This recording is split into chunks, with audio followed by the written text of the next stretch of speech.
dia, que é a professora Margarete. Hoje nós vamos estudar a Segunda Guerra Mundial. Então vamos ver aqui os antecedentes. A Grande Depressão de 1929. Estados Unidos, como vocês já viram, saiu da Primeira Guerra com a maior economia do mundo.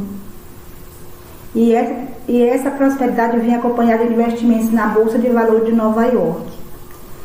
Só que aconteceu que em 24 de outubro de 1929 houve a quebra da Bolsa de Valores, os preços das ações despencaram. Indústrias faliram, houve a diminuição da produção, demissão de trabalhadores, diminuição das importações. E também, gente, essa depressão, essa crise econômica vai ser nos Estados Unidos, mas ela vai afetar os outros países, porque ele vai deixar de comprar de outros países, vender para outros países, porque se ele está em crise, a maior potência econômica. Então, antes também da guerra aconteceu a ascensão do regime totalitário, foi isso, o fascismo. Então vamos ver aqui, após a Primeira Guerra, a Itália amargava grandes perdas materiais e humanas. Alto índice de desemprego e o fato de não ter ganho territórios, mesmo tendo lutado do lado dos vencedores, deixou elas indignadas com isso. Então, defendendo o nacionalismo extremado e devotado ódio às democracias e comunismo, Mussolini surgiu aí, né? Essa pessoa prometia que em seu governo a Itália reviveria as glórias do Império Romano. Benito Mussolini plantou uma brutal ditadura na Itália quando ele chegou ao governo. Fechou os jornais, criou uma política secreta para vigiar e reprimir os antifascistas, que pretendia assassinar os adversários. E o nazismo, ali foi na Itália, né? Agora vamos ver aqui na Alemanha. Após a derrota da Primeira Guerra Mundial, a Alemanha também perdeu territórios e teve que pagar 33 bilhões de dólares para os vencedores. E Adolf Hitler apareceu em meio à crise pós-guerra, colocando a culpa da derrota e a humilhação do país na democracia. Então, com a crise econômica mundial, a Alemanha tinha 3 milhões de desempregados em 1930. 2 anos depois, havia dobrado. Então, Hitler passou a ser visto por muitos como um líder capaz de resgatar o país, aquele pessoa que ia resgatar o país. No poder, Hitler suspendeu os direitos e garantias civis e passou a perseguir os comunistas, os líderes sindicais, ciganos, judeus e homossexuais. Tinha início uma época de terror. E o Japão? Como é que ele vai? Qual é a situação do Japão? Industrializava-se e rapidamente e ambicionava ampliar seu mercado. Então, em 1931, o Japão ocupou a Manchúria, na China, uma região da China. E em 1937, o Japão voltou a atacar o território chinês. Aí nós vamos ver aí, gente, que os países vão começar a atacar outras áreas, outros territórios, outros países. Em 1935, a Itália de Mussolini invade o território onde hoje é a Etiópia, lá no nordeste da África. O Hitler começa a armar a Alemanha, reintroduziu o serviço militar, que era proibido pelo Tratado de Versalhes. Retomou a Sarre, território que havia perdido após a Primeira Guerra, que ele tinha perdido lá, e militarizou a Renânia, que era uma região vizinha da fronteira com a França. E em 1938, a Alemanha anexa à Áustria o Sudete. Esse Sudete é uma região que fazia parte da Tchecoslováquia. Então, como a gente está vendo aí, gente, tanto o Japão, como a Itália e como a Alemanha estão invadindo outros países. E a Inglaterra e a França, que era responsável pela Liga das Nações, não está fazendo nada, só vendo e sem fazer nada. Só que em 1938 ocorre a Conferência de Munique, que nessa conferência reúne-se o Hitler, daquela da Alemanha, o Mussolini da Itália, Chamberlain da Inglaterra e Edouard Daladier da França. Desde ele reclamar ou dizer alguma coisa porque os alemães estavam invadindo os outros países, eles fizeram foi uma prática chamada de apaziguamento, que era proposta por Chamberlain da Inglaterra.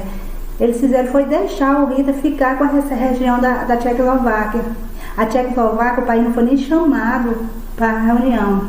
E em 1939, Hitler anexou no outro ano, ele além daquela região que ele tinha invadido, ele invadiu foi toda a Tchecoslováquia. Em 1939, o Hitler fez um acordo com o Stalin lá da União Soviética de não agressão, dois não entrar em briga os dois países. Aí agora, gente, que vai ser, então vocês viram aí que está acontecendo várias coisas, e a Liga das Nações, que era para intervir aí, não fez nada. E agora que vai ser o estopim da guerra. Em 1º de setembro de 1939, o exército alemão invade a Polônia. E aí, então, no dia 3 de setembro de 1939, a Inglaterra reagiu declarando guerra à Alemanha. Quer dizer, a Inglaterra e a França também, né? Era o início da Segunda Guerra Mundial. Vai começar aí.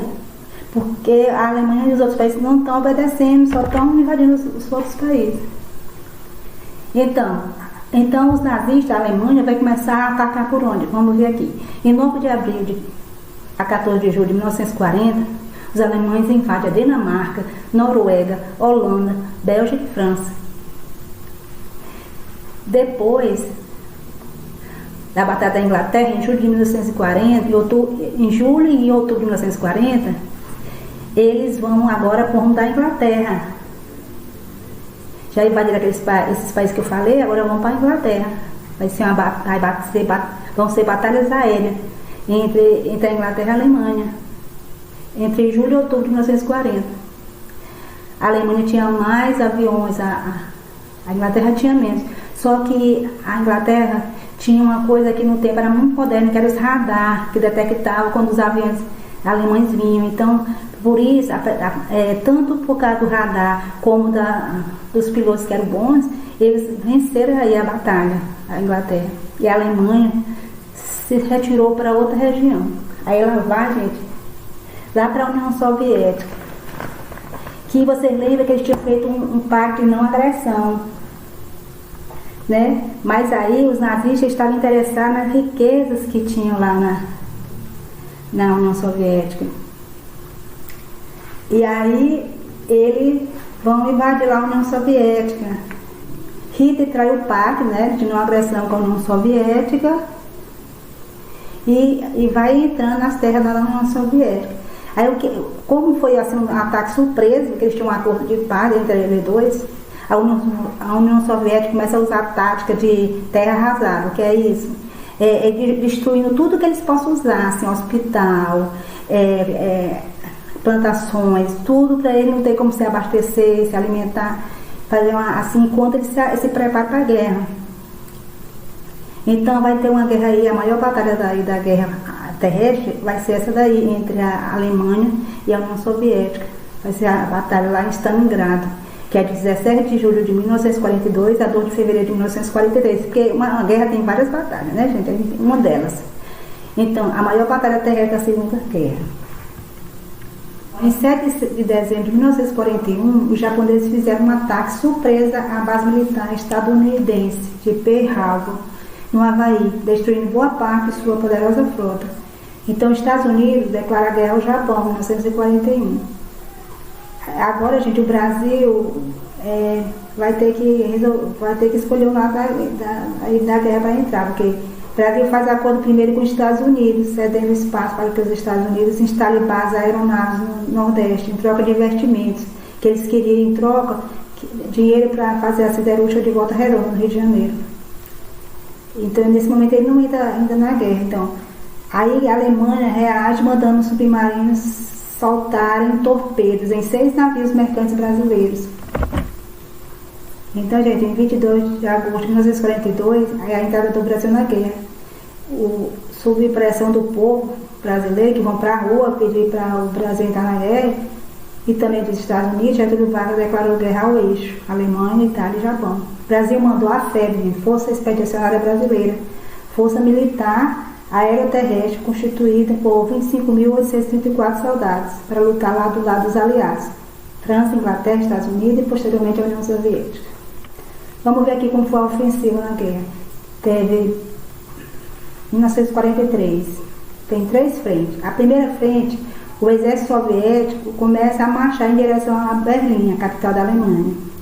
A segunda frente, em 1943, os aliados desembarcam na Sicília, partindo para libertar a Itália, que nesse tempo os antifascistas, ante o governo Mussolini, eles conseguem tirar Mussolini do poder. E aí eles fazem cessar a guerra com a Itália aí. Mas ele foge porque ele quer restaurar o governo. Então, Roma foi libertada em 4 de junho de 1944. E a terceira frente, em 6 de junho de 1944, é o dia D. Então, os países aliados combinam, através de um código, o dia D, o dia que eles vão se combinar para libertar a França e para a Alemanha, atacar a Alemanha de surpresa. Então, eles marcam esse dia D, porque eles não querem falar pelo rádio para que os alemães não possam captar essa informação pelos rádios.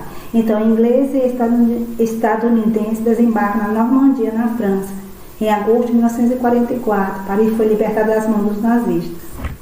E em abril de 1945, a resistência italiana, que a gente já tinha visto antes, capturou e matou Mussolini e sua companheira. Então, continuando, os aliados que libertaram a Itália e a França marcham em rumo à Alemanha agora. Berlim foi bombardeada por anglo-americanos de um lado e soviéticos do outro. Hitler exigiu que todos os alemães entrassem na luta, inclusive idosos, mulheres e crianças. Mas em 30 de abril de 1945, diante da derrota iminente, porque já estão bombardeando lá Berlim, a capital, Hitler e Eva Braun, sua esposa, se suicidam. Em 8 de maio de 1945, os alemães assinaram a sua rendição. Era o fim da guerra na Europa.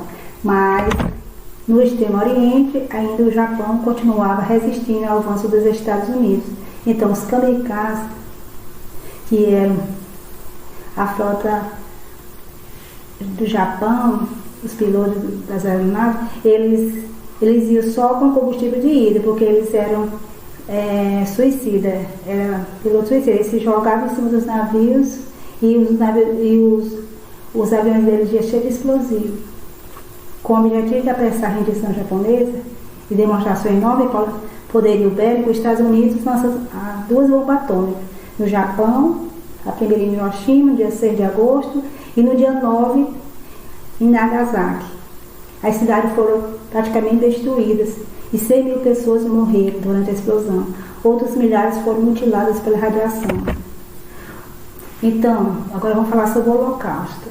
O antissemitismo nazista, porque os nazistas se achavam uma raça pura, branca. Então, tinha algumas raças que eles não gostavam, como os judeus. Então, ele foi responsável por um dos maiores genocídios de todos os tempos. Nos campos de extermínio, era fábrica de morte, construída pelos nazistas, e que decidiram queimar todos os judeus que pudessem em câmaras de gás. Então, calcula-se que nesses campos foram mortos cerca de 6 milhões de judeus, 300 mil ciganos, centenas de milhares de soviéticos, homossexuais, deficientes físicos e padres e pastores que pregavam contra a guerra. Consequência da guerra: 50 milhões de mortos, dos quais 15 milhões de militares e 35 milhões de civis. Então, morreu mais civis que militares. Muitas crianças ficaram órfãs e muitos ex-combatentes ficaram mutilados.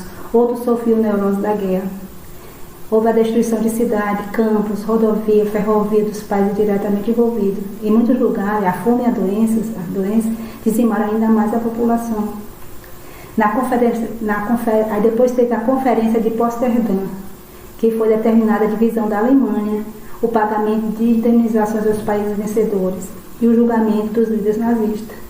Foi a criação da ONU, que foi criada para manter a paz, manter as relações amistosas entre os países e de cooperações internacionais.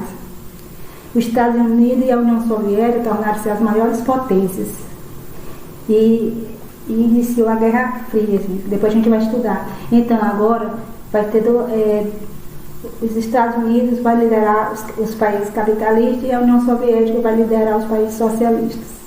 Então, tchau, gente. Até a próxima.